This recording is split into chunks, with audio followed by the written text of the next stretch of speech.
So recently we mounted the Credo HX 2.5 to 15 by 42 on this rifle. This one happens to be chambered in 7mm Remington Magnum.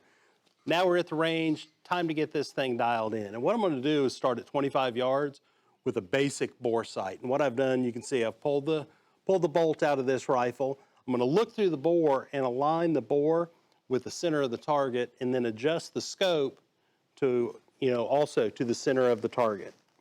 So now that we've got our crosshairs aligned, we can get ready to take our first shot. And, at least by doing this bore sight, it's going to get us close enough that we're going to be able to get on paper, and then we'll make some fine-tuning adjustments from there.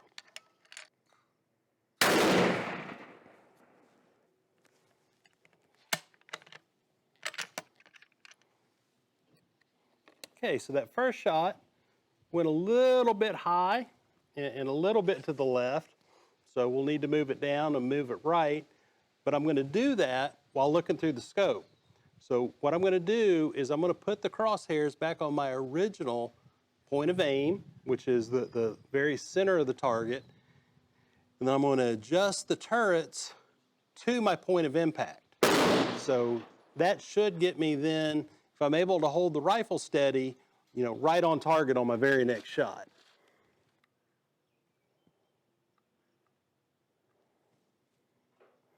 Okay, so now I've adjusted the reticle to the point of impact. So now with my next shot, I'm going to go right back to the center of the bullseye, and I should be on target.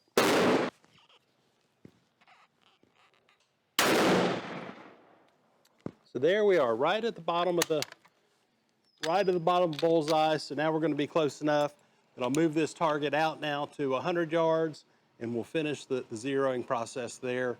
Once we get it zeroed at 100, we're going to reset our return to zero stop adjuster. Here's the 25-yard target that I did the bore sighting and the initial shots on. So this was my first shot. So, as I was explaining, I came back, put the crosshair right here on my original point of aim, and then adjusted the bullet impact down and came to the right just a little bit. But obviously didn't come down far enough or right enough because that was my second shot. Third shot was there. I'm going to call that good for now. And then now we're going to move out to 100 yards and finish getting this zeroed at 100. We've got our basic sighting in done at 25 yards. We've got a target now at 100, and we're going to move out to 100, and we'll get this really dialed in now.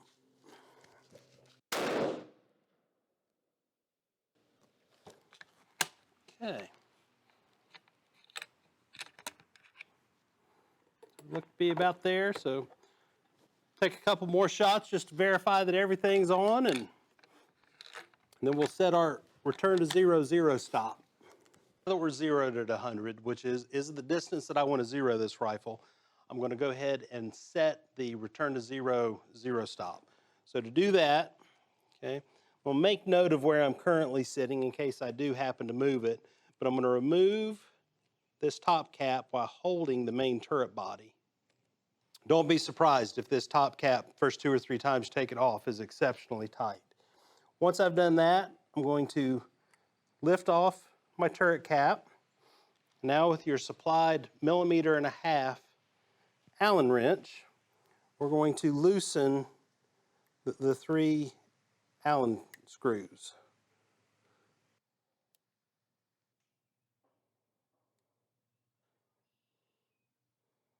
Now that these screws are loosened, just have to move this ever so slightly, in this case in a clockwise direction, to get this metal stop to mate with this metal stop.